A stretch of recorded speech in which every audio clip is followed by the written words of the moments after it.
देखिए आज हमारा जो टॉपिक है वो क्या है, ब्राह्म चिन्ह। आज हम ब्राह्म चिन्हों के बारे में पढ़ेंगे। तो ये ब्राह्म चिन्ह है, ठीक है। तो जो हमें ब्राह्म चिन्ह कहाँ होते हैं, मान लो कोई हम लोग वाक्य बोल रहे हैं तो उसमें जब तक अगर रुकावट ना हो तो वो उसमें कोई लय नहीं होती है। क्या उसमें लय नहीं होती है। मैं कुछ भी बकता जाऊँ अच्छा लगेगा अगर मैं थोड़ा रोक कर ना बोलूँ, हैं। मैं कुछ भी गाँव में जा रहा था, वहाँ से आ गया, मैंने उसको वो ऐसा वैसा मतलब सीधे एक साथ बोल दिया। तो ब्राह्म चिन्हों की हमारी भाषा में बहुत आवश्यकता है। बिना ब्राह्म चिन्ह के हमारी भाषा अधूरी है। इनका बड़ा महत्व है ब्राह्म चिन्ह का। तो ब्राह्म चिन्ह की परिभाषा देखिए कि ब्राह्म का अर्थ होता है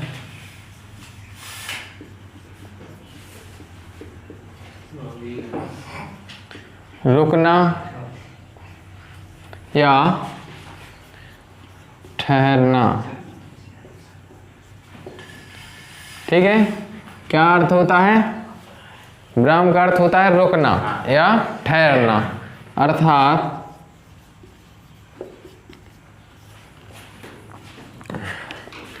जहां हमें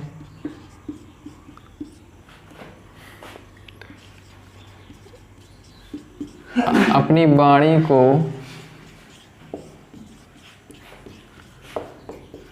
विराम देने की आवश्यकता होती है,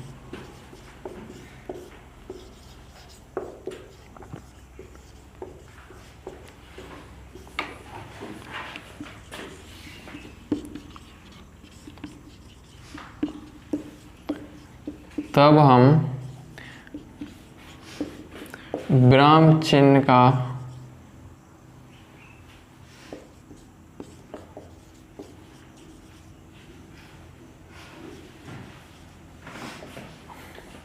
कुछ भी लिख लो, दोनों आ जाएंगे, चिन्ह का उपयोग करते हैं। तो हमारी परिभाषा क्या निकली कि ब्राह्म का अर्थ क्या होता है, रुकना, ठीक है, या ठहरना। अर्थात जहाँ हमें अपने बात को या अपने वाक्य को रोकना पड़ता है तो वहाँ हम क्या करते हैं, ब्राह्म चिन्ह का प्रयोग करते हैं, ठीक है। अगर हम ब्राह्म चिन्ह के इतना महत्व है कि हम अगर वाक्य में ब्राह्म चिन्ह अगर गलती से और कहीं भी लगा देते हैं तो वो हमारा क्या हो जाएगा, अर्थहीन वाक्य हो जाता है। जैसे कि देखो एक उदाहरण है, क्या, रोको मत, रोको मत जाने दो, ठीक है। और यहाँ क्या है, रोको मत जाने दो। देखो ये हमारे दो उदाहरण हैं, इन्हें देखिए। एक में क्या है, रोको ब्राह्म चिन्ह, तो रोको मत जाने दो, क्या रोक रहे हैं कि ठहर जाओ, इन्हें जाने मत दो। और यहाँ हम क्या करेंगे, इसकी जगह हम यहाँ लगा देंगे ब्राह्म चिन्ह, मत के बाद रोको के पहले में रोको पर लगाया, अब हमने मत पे लगा दिया तो क्या हो जाएगा, रोको मत जाने दो, मतलब कोई रोको नहीं, उन्हें जाने दो। और उसी चिन्ह को हमने यहाँ लगा दिया तो वो हो जाएगा रोको मत जाने दो। तो एक ब्राह्म चिन्ह की वजह से पूरा हमारा वाक्य क्या हो रहा है, बदल जा रहा है। तो ऐसे ही हमारे ब्राह्म चिन्हों का महत्व है। इसके बहुत सारे प्रकार हैं, लेकिन हम लोग कितना 12 प्रकार पढ़ेंगे इसके। कितने, 12 ब्राह्म चिन्ह हैं जो अति महत्वपूर्ण हैं, उन्हें हम पढ़ते हैं। तो हम एक एक करके सभी को पढ़ते हैं, ठीक है। देखिए पहला हमारा भेद निकल के आया, वो क्या है, अल्पब्राह्म। क्या है, अल्पब्राह्म। तो अल्पब्राह्म का प्रयोग कहाँ होता है, पहले परिभाषा देख लेते हैं कि जहाँ बाक से करो स्टार्ट। बाक में जहाँ थोड़ा रुकना हो या वस्तुओं, व्यक्तियों को अलग करना हो,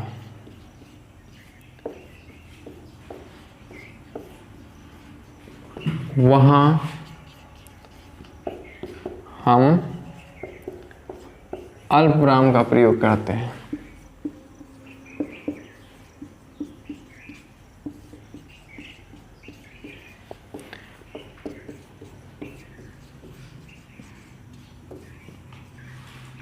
देखिए परिभाषा हमारी क्या है, वाक्य में जहाँ हमें कितना थोड़ा रोकना हो, ठीक है, थोड़ा रोकना हो या कोई व्यक्ति है या कोई वस्तु या चीज़ें, तो उन्हें हमें क्या अलग करना हो, तो वहाँ हम क्या कहते हैं, विराम चिन्ह का प्रयोग करते हैं। विराम चिन्ह कैसा होता है? अल्पविराम। हाँ, अल्पविराम कैसा होता है? कॉमा टाइप का, ठीक है। तो ये जो अल्पविराम है, जैसे मैंने उदाहरण दिया कि भारत में चना, गेहूं, चावल, मटर आदि फसलें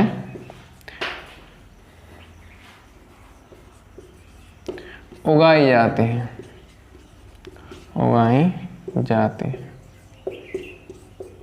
अब देखिए हम क्या वस्तुओं को अलग अलग कर रहे हैं। यहाँ हमने कहा भारत में चना, ठीक है, चना, अल्पविराम गेहूँ, अल्पविराम चावल, अल्पविराम मटर आदि फसलें उगाई जाती हैं। तो हम क्या कर रहे हैं, अलग कर रहे हैं ना, इसको क्या कर रहे हैं, वस्तुओं को अलग कर रहे हैं, ठीक है। तो अलग करने के लिए और थोड़ा रोकते हैं, जैसे भारत में चना, गेहूँ, चावल, मटर, हम ऐसे रुकते हैं ना थोड़ा। ये नहीं हम कहेंगे कि भारत में चना, गेहूँ, मटर हैं, थोड़ा रखेंगे चना, गेहूँ, मटर। उससे अपनी भाषा में बोलने में क्या आती है, एक स्पष्टता आती है, एक लय होती है, ठीक है, इससे अल्पविराम से। जैसे कि मैंने कहा राम, लक्ष्मण, सीता वन जा रहे हैं, ठीक है। व्यक्ति हैं लेकिन उनको क्या अलग अलग करना है, ठीक है। तो हम क्या, राम, लक्ष्मण, सीता वन जा रहे हैं, ठीक है। तो ये हमारे जो विराम चिन्ह है उनका इसी में हम प्रयोग करते हैं। ये हमारा विराम चिन्ह है, ठीक। लिख लिया सभी ने? देखिए दूसरा हमारा क्या है, पूर्ण विराम। पूर्ण विराम तो सभी जानते ही हैं, सब यूज करते हैं पूर्ण विराम का, कि जहां अपनी बात पूरी हो रही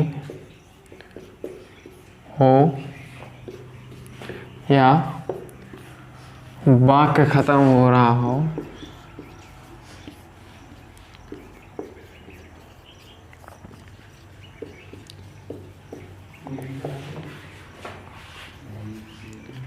वहाँ हम पूर्ण विराम का प्रयोग करते हैं।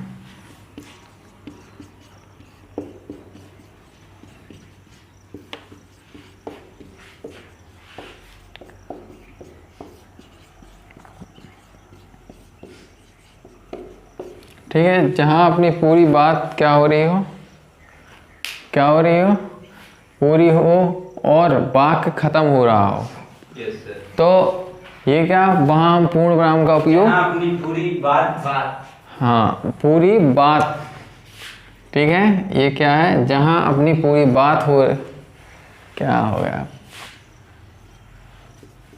यहाँ होगा बात, ठीक है। जहाँ अपनी बात पूरी हो रही हो, वाक्य खत्म हो रहा हो, वहाँ हम क्या करेंगे, पूर्ण विराम का चिन्ह लगाएंगे। मतलब सभी लगाते हैं, कोई भी वाक्य है जैसे कि राम खाना खा रहे हैं, हमारी बात पूरी हो गई तो हमने यहाँ पूर्ण विराम लगा दिया है। मैंने कहा श्याम घर जा रहा है, ठीक है। जहाँ अपनी पूरी बात हो जाए वहाँ हम क्या करेंगे, विराम चिन्ह का उपयोग करते हैं, ठीक है। यह हमारा पूर्ण विराम हो गया। तो बात पूरी होने पर हम पूर्ण विराम का उपयोग करते हैं। क्या है अपना नेक्स्ट, अर्ध विराम। अर्ध विराम हमारा चिन्ह क्या ये होता है, ठीक है, डॉट कॉमा। तो अब इसको हमें कैसे परिभाषा समझना है, तो परिभाषा इसकी क्या है कि अल्प विराम से अधिक, लिखिए, जहाँ वाक्य में अल्प विराम से अधिक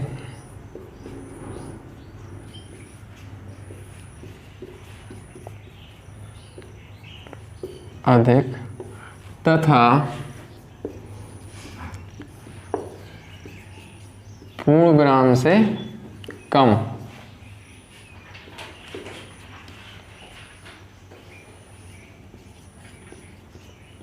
ठहरना हो।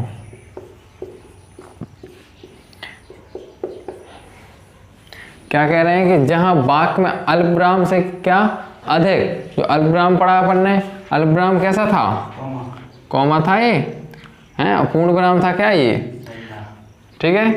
तो देखिए एक ये है अपना और एक ये है, तो इससे हमें क्या ज़्यादा रुकना है, ठीक है। जैसे कि हमने अभी जैसे उदाहरण दिया था कि फसलें गेहूँ, चना, मटर, तो इतने रुकते थे, लेकिन उससे भी ज़्यादा रुकना है अभी हम लोगों को, क्या उससे ज़्यादा। लेकिन पूर्ण विराम में बिल्कुल ही रुक जाते हैं अपने बात, फिर दूसरी स्टार्ट करते हैं अपनी बात, तो उससे थोड़ा कम, ठीक है, उससे थोड़ा कम। तो ऐसे वाक्य देखिए कि मैंने कहा यह घड़ी ज़्यादा दिन नहीं चलेगी। देखो हमने क्या कहा, यह घड़ी, ध्यान देना, ज़्यादा दिन नहीं चलेगी। अब हमने यहाँ अपना एक बात खत्म कर दिया, लेकिन हमारी बात पूरी नहीं हुई, पूरी नहीं हुई है हमारी बात। तो यहाँ हम क्या करेंगे,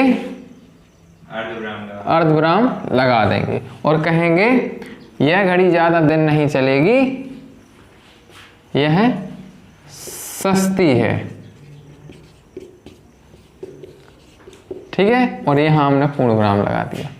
तो क्या कह रहे हैं कि हम रुके तो, लेकिन अल्प विराम से ज़्यादा रुके और पूर्ण विराम से कम रुके, ठीक है। जैसे हमने कहा यह घड़ी ज़्यादा दिन नहीं चलेगी, यह सस्ती है।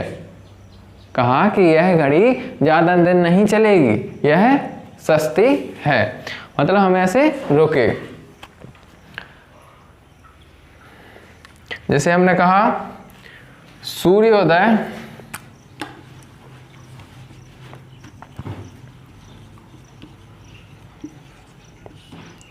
हो गया, हमने अपनी बात कह ली, लेकिन हमारी पूरी खत्म नहीं हुई है बात। हम यहाँ क्या लगाएंगे, अर्ध विराम लगा देंगे और फिर क्या करेंगे, चिड़ियों ने चहकना चहकना शुरू कर दिया है।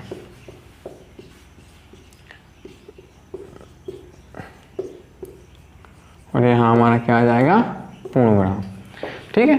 तो ऐसे हमने कहा सूर्योदय हो गया है, ये हमने एक वाक्य कहा, लेकिन यहाँ हमारी बात खत्म नहीं हो रही है और हम उसी बात को अर्धविराम लगाकर आगे कहने लगे कि चिड़िया ने चहकना शुरू कर दिया है। तो ये हमारे क्या हो गया, अर्धविराम।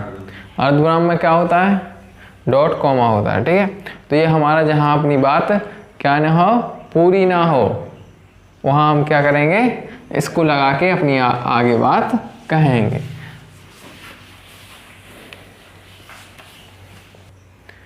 अब हमारा चौथा भेद है क्या, उपविराम। क्या, उपविराम।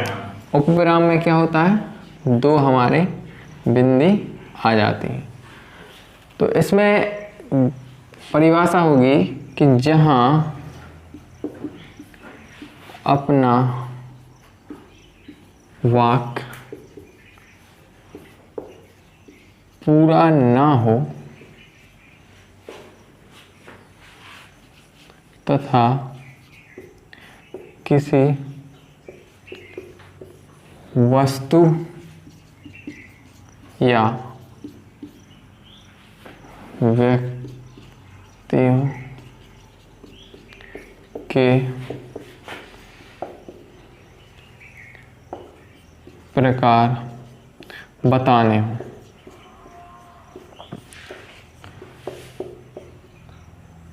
ठीक है, हमारी परिभाषा क्या है, जहां अपना वाक्य पूरा ना हो तथा क्या करना है, किसी वस्तु या व्यक्तियों के प्रकार बताने हो। किसके, वस्तुओं और व्यक्तियों के, या कोई विषय है तो उसके बारे में बताना हो। जैसे कि हम वहाँ लगाते, जैसे हमने कहा कृष्ण के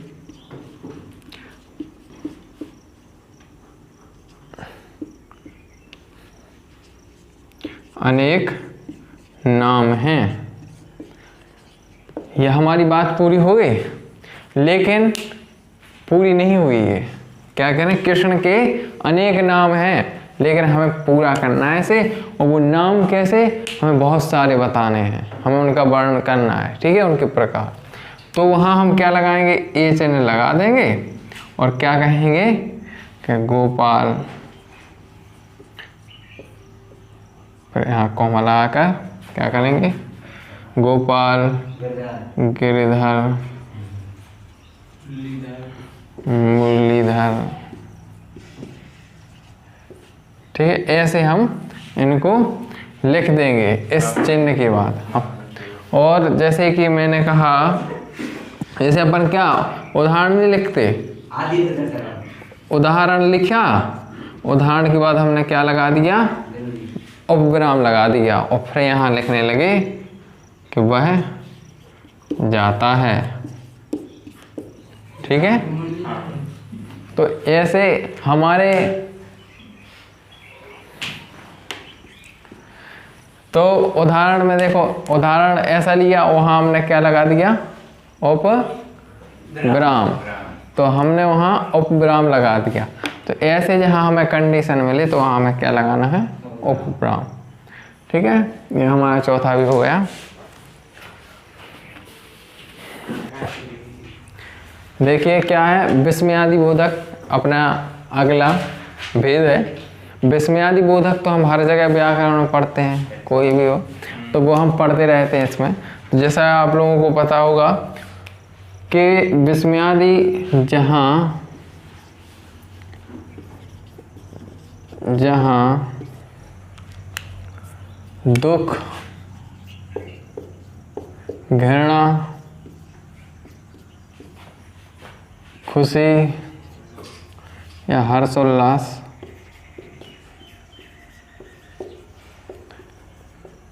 हर्ष उल्लास, दर्द, आश्चर्य,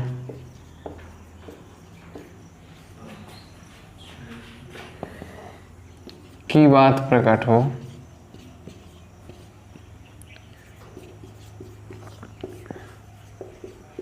वहाँ विस्मयादि बोधक चिन्ह का प्रयोग करते हैं।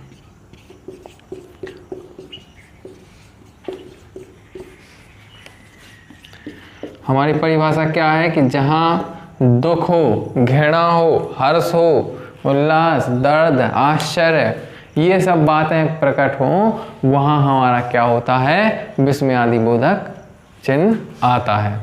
ठीक है, मैंने जैसे दुख भरी बात में मैंने कहा क्या, हाय, तो हर सांस नहीं लेते अपन, हम लोग हर सांस लेते, बड़ी दुख की बात हो अपन कहेंगे हाय, और फिर विस्मयादि बोधक चिन्ह लगा देंगे। हाय वह व्यर्थ में मारा गया। ठीक है, मतलब व्यक्ति है कोई, खत्म हो गया, तो उसका दुख प्रकट कर रहे हैं, कह रहे हैं हाय वो व्यर्थ में मारा गया, दुख के साथ। ठीक है, अब मान लो कोई खुशी है तो उसके लिए भी, या कोई आश्चर्य, कहा कि वाह,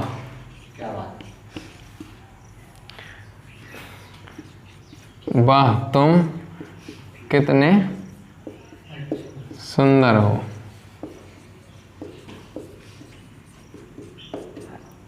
ठीक है, तो ये ऐसी बात है कहीं यहाँ वाह, हाय, ओ, मतलब ये ऐसी बात है कहीं जाए तो ये हमारे किस में आ जाएंगे, विस्मयादि हो। दुख की बात हो, कोई घृणा की हो, आश्चर्य की हो, हर्ष की बात हो, मतलब खुशी की, तो वहाँ हमारा क्या होगा, विस्मयादि होगा। ध्यान रखना। अब नेक्स्ट हमारा आता है क्या, प्रश्नवाचक। प्रश्नवाचक तो सभी को पता ही है, सभी इसको जानते हैं, प्रश्नवाचक चिन्ह। प्रश्नवाचक,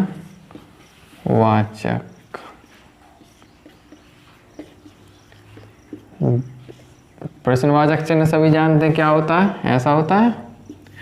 ठीक है, तो इसमें क्या होता है कि जहां हम अपनी बात को एक प्रश्न के रूप में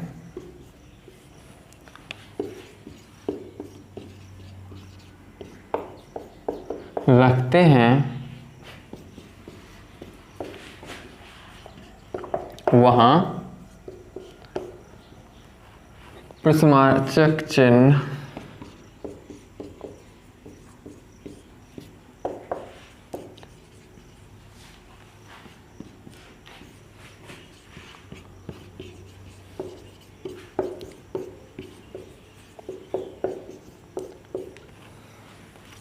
ठीक है, क्या कह रहे हैं कि जहाँ हम अपनी बात को एक प्रश्न के रूप में रखें, किसी से हमें कुछ पूछना है, ठीक है, या किसी से कोई बात किसी की भी पूछ रहे हैं, तो उसको हम क्या प्रश्न के रूप में रखेंगे अपनी बात को।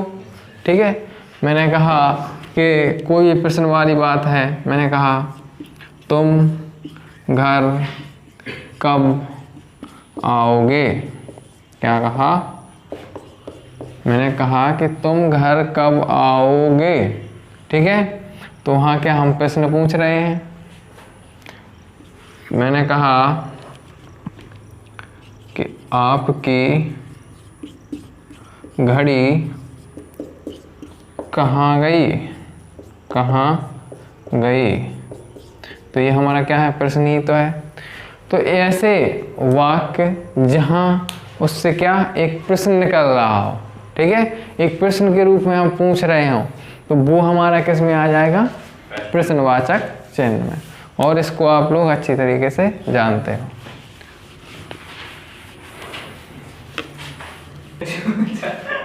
देखिए, अब हमारा सातवां जो भेद है वो हमारा क्या है, कोष्टक चिन्ह। क्या है, कोष्टक चिन्ह। देखिए, कोष्टक चिन्ह क्या होता है, जैसे कि आप लोगों को सभी को पता होगा, क्या ये जो हमारा चिन्ह है, ये हमारा क्या होता है, कोष्टक, ब्रैकेट। ठीक है, तो इसकी परिभाषा क्या होती है कि वाक्य के बीच में आए शब्दों, वाक्यों, नहीं शब्दों, पदों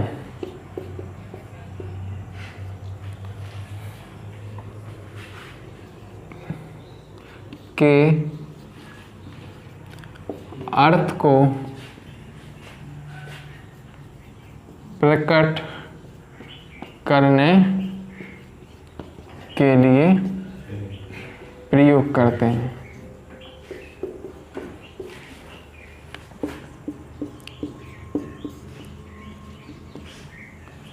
उपयोग करते हैं। वाक्य में बीच में आए शब्दों, पदों के अर्थ को प्रकट करने के लिए हम कोष्ठक चिन्ह का क्या करते हैं? प्रयोग करते हैं। जैसे कि उदाहरण है, कहा मैंने कि तुम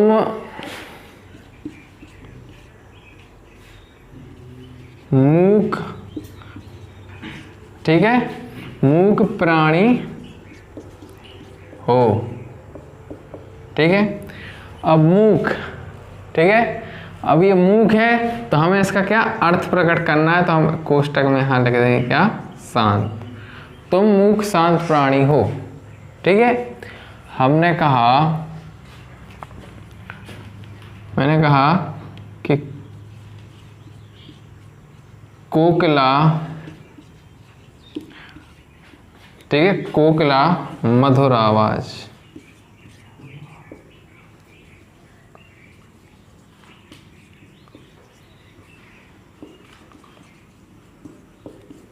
कोकिला बहुत सुंदर गाती है। तो यहाँ कोकिला का अर्थ प्रकट कर रहे हैं हम। अर्थ हमने क्या बताया? कोकिला का अर्थ क्या होता है? मधुर आवाज वाली। क्या? मधुर आवाज वाली। तो जैसे हम लिख देते कि कोकिला बहुत सुंदर गाती है। अब कोकिला का हमें अर्थ पता नहीं, अर्थ हमें मालूम नहीं, तो उसको अर्थ को हम प्रकट करने के लिए कोष्टक चिन्ह में हम इसका जो अर्थ निकलता है वो हम यहाँ स्पष्ट रूप से बता देते हैं, ठीक है। अब कुछ भी हुआ, एक और देख लेते हैं। मैंने कहा मैं बहुत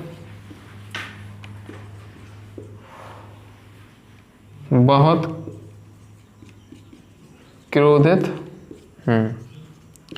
तो क्रोधित, ठीक है, क्रोधित को मतलब क्या होता है?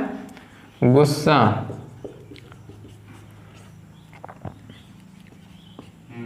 ठीक है, तो मैं बहुत क्रोधित गुस्सा हूँ।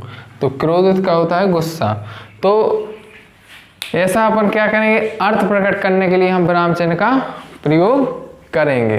कहीं भी किसी भी बात को हमें अब उसका अर्थ प्रकट करना है तो हम वहाँ क्या करेंगे? कोष्टक चिन्ह लगाकर उस वाक्य का हम क्या कर देंगे? उस शब्द दिया है, कोई भी पद दिया है तो उसका हम क्या कर देंगे? अर्थ लिख देंगे।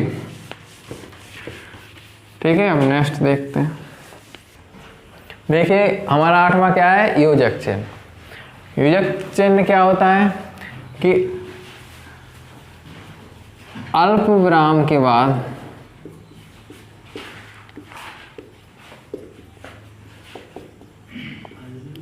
इसका सबसे ज़्यादा उपयोग होता है, ज़्यादा प्रयोग होता है।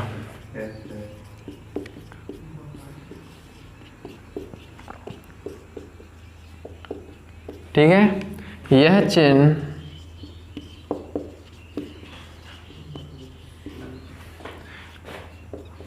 आपसी संबंध दर्शाता है तथा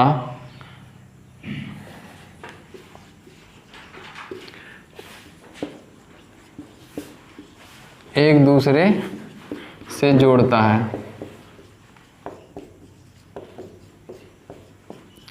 क्या है हमारी परिभाषा? कि अल्पविराम के बाद यह जो हमारा योजक चिन्ह है ये ज़्यादा प्रयोग होता है। ठीक है, तो उसके क्या कह रहे हैं कि यह चिन्ह आपसी संबंध दर्शाता है। दो वस्तुएं हैं, दो व्यक्ति हैं, ठीक है, दो या भाव है, ठीक है, भाव हो, दुख हो, व्यक्ति कुछ भी हो, तो वो हमें जो एक दूसरे में संबंध दर्शाएं, ठीक है, दोनों को जोड़ें, तो वहाँ हमारा क्या हो जाता है, योजक चिन्ह। मैंने कहा कि सुख दुख जीवन में आते रहते हैं।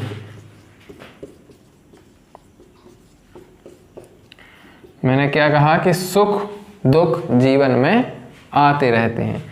तो ये सुख दुख एक दूसरे को जोड़ रहा, दोनों में संबंध बता रहा, सुख दुख, ठीक है, तो ये हमारा क्या हो जाएगा, योजक चिन्ह। मैंने कहा कि रात दिन, ठीक है, योजक चिन्ह बीच में लगा लिया। मैंने कहा रात दिन मेहनत करता हूं,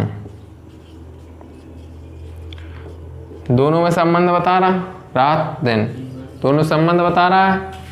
ऐसे मैंने कहा कि राम श्याम माता पिता, ठीक है, ये सब हमारे किस में, हाँ, द्वंद्व समास का जैसे भी हमने बताए थे, समास में भी योजक चिन्ह का कहाँ प्रयोग होता है, जो एक दूसरे से संबंधित हो वहाँ हमारा योजक चिन्ह प्रयोग होता है। तो ये हमारा क्या योजक चिन्ह हो गया। नेक्स्ट देखते हैं। देखिए हमारा नवा भेद है वो क्या है, अवतरण तथा उदाहरण चिन्ह। ये हमारा कैसा होता है, ऐसा, मतलब कोई हम वाक्य लिखते हैं, वाक्य लिखा और वो एक स्पेशल वाक्य है, तो उसे हम क्या करेंगे, इससे बंद करेंगे, क्या करेंगे, ऐसे हम कर देंगे। तो इसकी परिभाषा क्या होती है, परिभाषा होती है कि किसी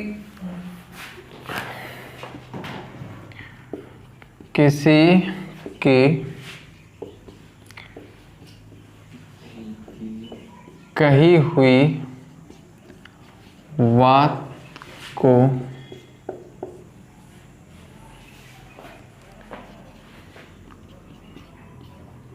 उसी की तरह बोल देना। क्या कह रहे हैं कि किसी की कही हुई बात को उसी की तरह बोल देना, ठीक है।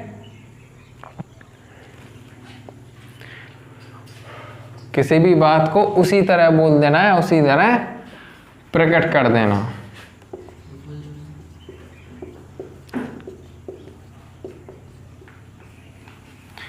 तो जैसे कि हमारे पास कोई भी बात है, जैसे मैंने कहा कि राम ने कहा, मैंने कहा राम ने कहा, ठीक है, राम ने कहा, ये है। अब क्या कहा वो हमारी इंपॉर्टेंट बात है, तो हम क्या करेंगे, वहाँ चिन्ह लगाएंगे, कहेंगे परिश्रम सफलता की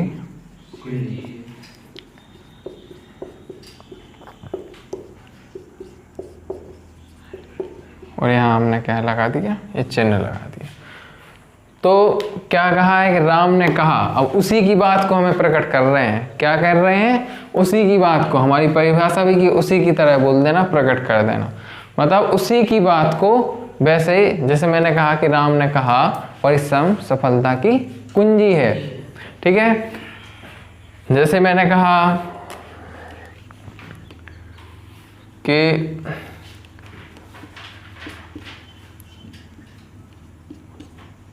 गांधी जी ने कहा था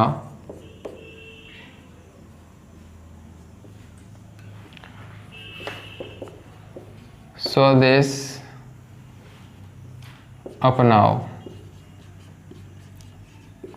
तो ये स्वदेश अपनाओ एक इम्पोर्टेंट बात है, ठीक है। तो यहाँ हम क्या कर देंगे, चिन्ह का प्रयोग कर देंगे।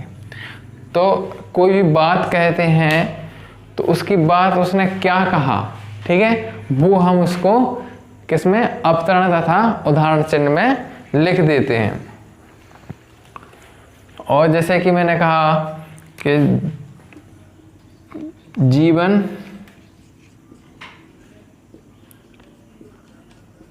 विश्व की धरोहर है, धरोहर है। यहाँ मैंने क्या लगा दिया, चिन्ह लगा दिया। और हमने एक को कौन कह रहा, तो मैंने क्या लिख दिया, जयशंकर प्रसाद। जयशंकर प्रसाद को नहीं जानते हो? जानते हैं। तो उन्होंने ये बात कही थी जीवन विश्व की धरोहर है, ठीक है। तो ये उन्होंने बात कही, लेकिन किसने कही, जयशंकर प्रसाद ने। तो उन्हीं की बात अपन ने किसमें, उदाहरण चिन्ह में लिख दी। तो ऐसे हमारे क्या अवतरण तथा उदाहरण चिन्ह का प्रयोग होता है। अगला देखते हैं।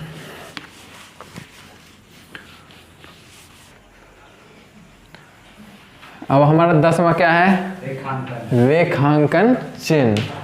रेखांकन चिन्ह में क्या होता है कि कोई जैसे वाक्य है उसको अपन हाईलाइट नहीं करते, हाईलाइट करते हैं। तो कोई महत्वपूर्ण, ठीक है, इम्पोर्टेंट कोई भी महत्वपूर्ण शब्द है या पद है तो हम वहाँ क्या लगाएंगे, रेखांकन चिन्ह। पहले परिभाषा देख लेते हैं। परिभाषा क्या कह रही है, जहाँ वाक्य में किसी महत्वपूर्ण शब्द या पद को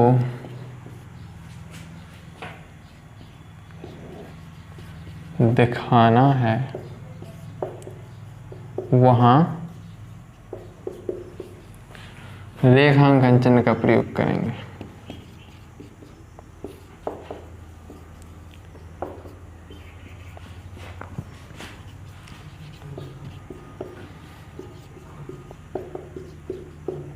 ठीक है, कोई भी वाक्य है उसमें हमारा जो इम्पोर्टेंट शब्द है उसको हम हाईलाइट करेंगे, उस महत्वपूर्ण को क्या करेंगे, रेखांकन करेंगे।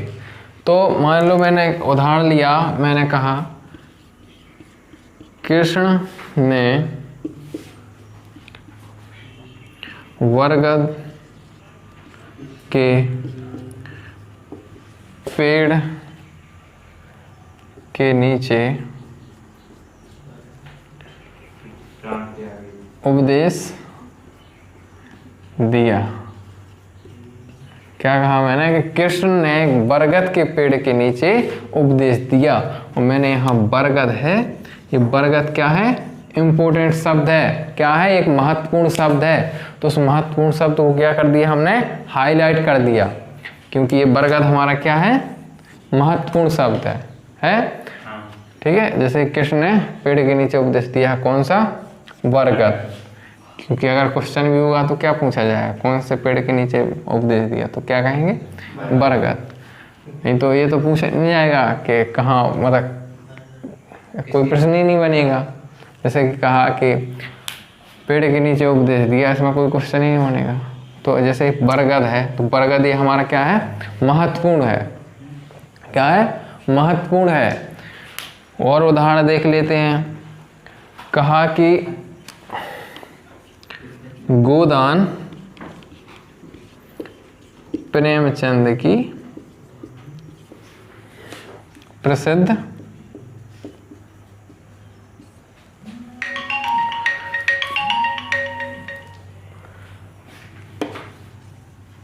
प्रसिद्ध कहानी है या उपन्यास।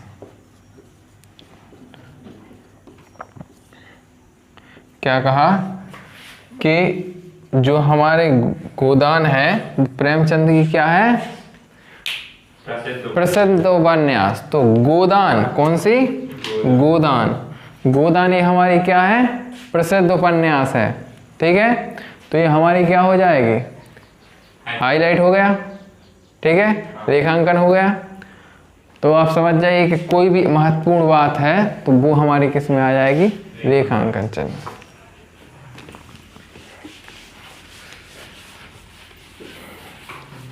अब हमारा आता है क्या, लोप चिन्ह। 11वां क्या है, लोप चिन्ह।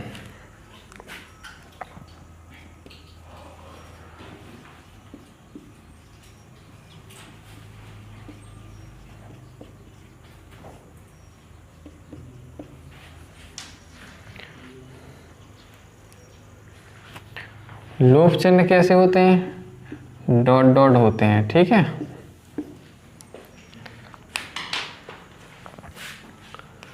तो इसका क्या होता है कि जहां हमें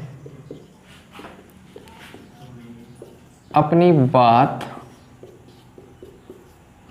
संक्षिप्त में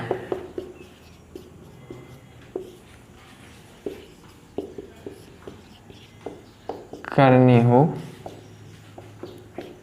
ठीक है, तो वहां हम क्या करते हैं, लोप चिन्ह का प्रयोग करते हैं।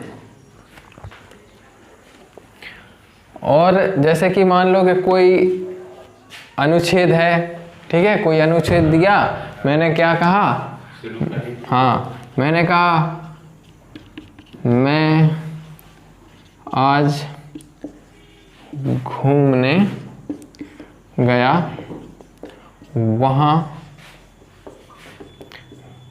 मैंने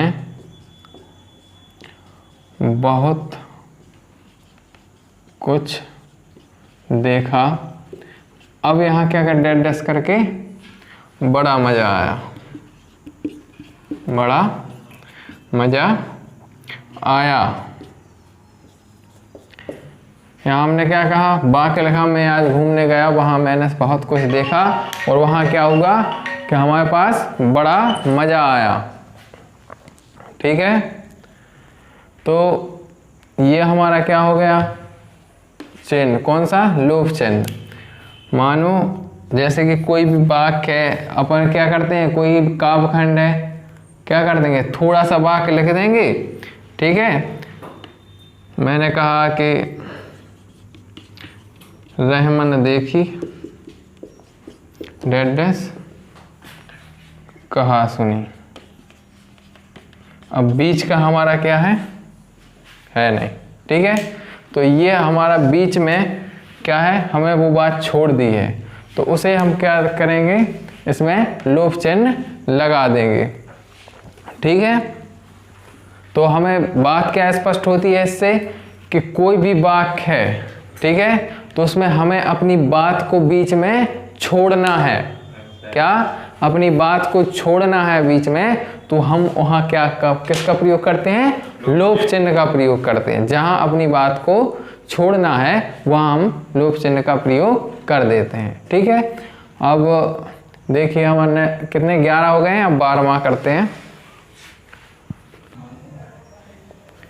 12वां हमारा क्या निकल गया, लाघव चिन्ह, ठीक है। लाघव चिन्ह क्या होता है, देखिए कि किसी नहीं, अपनी सीधा लिखिए कि अपनी बात या अपने शब्द लिखिए, अपने शब्द को संक्षिप्त में लिखने के लिए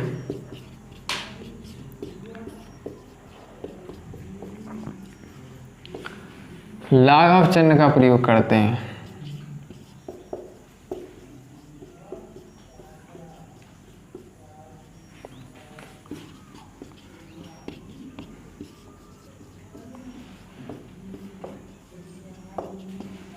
क्या है, अपने शब्द को संक्षिप्त में लिखने के लिए हम क्या करते हैं, लाघव चिन्ह का प्रयोग करते हैं। जैसे कि हम देखते हैं डॉक्टर, तो डॉक्टर के लिए हम क्या करते हैं, डा बना दिया और हमने लाघव चिन्ह लगा दिया, तो ये हमारा क्या हो गया, डॉक्टर, ठीक है। हम क्या करते हैं, इंजीनियर को क्या करेंगे, एनजी लगा दिया और यहाँ अपने लाघव लगा दिया।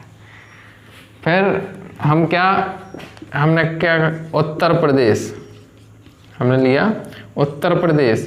तो उत्तर प्रदेश को पूरा थोड़ी लिखेंगे, क्या करेंगे, उ लाघव चिन्ह और फिर क्या, प्रा लाघव चिन्ह। ये हमारा उत्तर प्रदेश हो गया। ऐसे ही हम मध्य प्रदेश को भी क्या करेंगे, माँ लाघव चिन्ह और प्रा लाघव चिन्ह। ठीक है, तो ऐसे हम लाघव चिन्हों का प्रयोग करते हैं। कोई भी शब्द है उसको अगर संक्षिप्त रूप में, ऐसा हर किसी को नहीं लिख देंगे। जैसे आपका नाम विवेक है, ठीक है, तो विवेक मैंने बी कर दिया, अब ये कौन जानेगा क्या है। हम तो कुछ भी कह सकते हैं, विकास है क्या है। तो कोई महत्वपूर्ण है, ठीक है, कोई इम्पोर्टेंट, कोई फेमस, ठीक है, चर्चित, ऐसे शब्द होते हैं उन पे लाघव चिन्ह लगता है। ये नहीं कि हर किसी पे लग जाएगा, ठीक है, हैं? तो कोई फेमस, कोई चर्चित, ठीक है, तो चर्चित शब्द हैं उन्हीं पे लगता है, हर किसी पे ये लाघव चिन्ह नहीं लगता कि हमने किसी का भी शॉर्ट फॉर्म डाल दिया सब समझ जाएंगे। डॉक्टर का डालेंगे तो सब समझ जाएंगे। हाँ, जैसे कि एक और होता प्रोफेसर, प्रोफेसर के लिए क्या करते हैं, प्रो लगा देते हैं, ये फेमस हैं, ये चर्चित हैं, ठीक है। तो ऐसे हम क्या करते हैं, लाघव चिन्ह का प्रयोग कर लेते हैं। ठीक है, नेक्स्ट देखते हैं।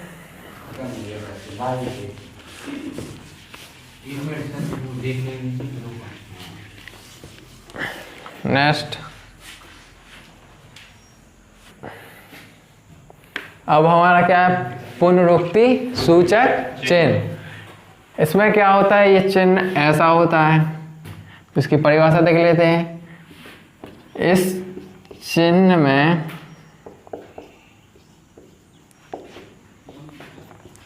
किसी या नहीं, इस चिन्ह में ऊपर लिखे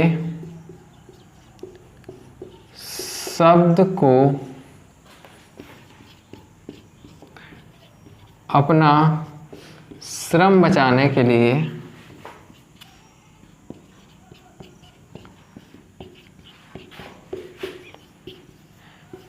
नीचे उपयोग करते हैं।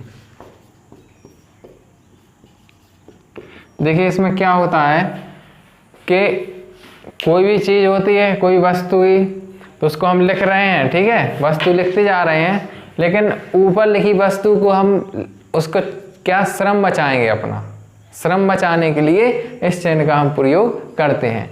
जैसे मैंने कहा, मैंने लिखा यहाँ चावल, ठीक है, चावल, गेहूं, धना, मिर्च, ठीक है, ये हमने लिख दिया। अब यहाँ क्या है, ये वस्तु हो गई अपनी, क्या हो गई, वस्तु, ये वस्तु हो गई। यहाँ रुपए, ठीक है, रुपए लिखे। अब वो बिल्कुल एक ही एक मतलब सबका सेम लाया, ये 40 रुपए की है तो ये भी 40 रुपए की लाया, ये भी सब 40-40 रुपए की लाया, 40 रुपए की लाया।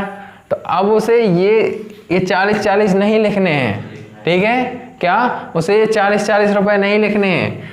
जब उसे ये पता है तो वो अपना क्या करेगा, श्रम बचाएगा, ठीक है, और उसको क्या कर देगा कि 40 ही यहाँ है तो यहाँ भी चिन्ह लगा देंगे, 40 यहाँ, 40 यहाँ, जल्दी ये हमारा इसका मतलब क्या हो जाएगा कि यहाँ क्या है, 40 से 40 है, ठीक है।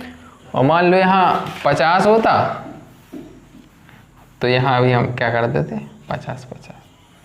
तो ऐसे हम इनको उपयोग में लाते हैं, ठीक है।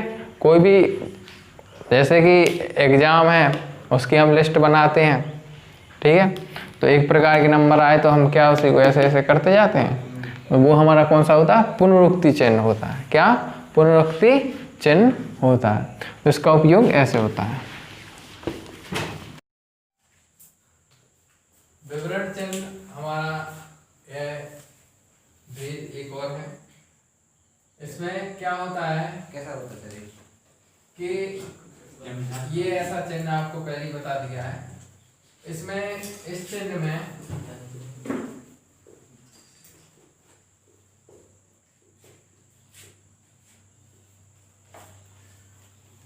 किसी का विवरण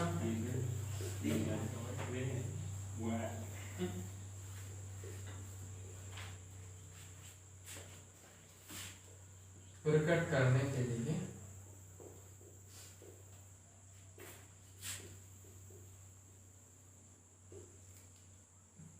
इस चिन्ह में किसी का विवरण प्रकट करने के लिए उपयोग करते हैं। जैसे कि मैंने लिखा, कोई भी है, मैंने कहा कि संज्ञा के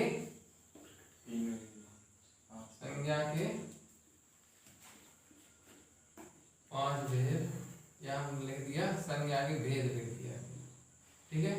तो यहाँ हमने क्या लगा दिया, अपना विवरण चिन्ह। अब हम इसके भेद लिखते जाएंगे कि हमारा विवरण हो गया। मैंने कहा, मैंने कोई भी हेडिंग है, मैंने हेडिंग भी डाल दी, क्या मैंने लिख दिया कुछ भी, इसी में लगा दे रहे हैं निबंध, ठीक है। तो निबंध यहाँ हमने विवरण चिन्ह लगा दिया। तो अब निबंध का हम पूरा वर्णन करेंगे, ठीक है। कोई भी टॉपिक है वहां हम ये चिन्ह लगाते हैं, ठीक है। कोई रहते हैं उल्टा भी लगाते हैं, ज्यादातर मैंने देखा है वो क्या करते हैं, उल्टा उपयोग करते हैं। इसको क्या करेंगे, ऐसा करते हैं, ये बिल्कुल गलत है, पहली बंदिया, ठीक है। तो ये हमारा क्या हो गया, विवरण चिन्ह हो गया। अब हमारा क्या है, भेद हंस पद चिन्ह। क्या, हंस पद चिन्ह। हंस पद चिन्ह कैसा होता है, इस प्रकार से होता है, ठीक है। अब देखिए इसकी परिभाषा क्या होती है, किसी वाक्य को लिखते समय, या लिखते समय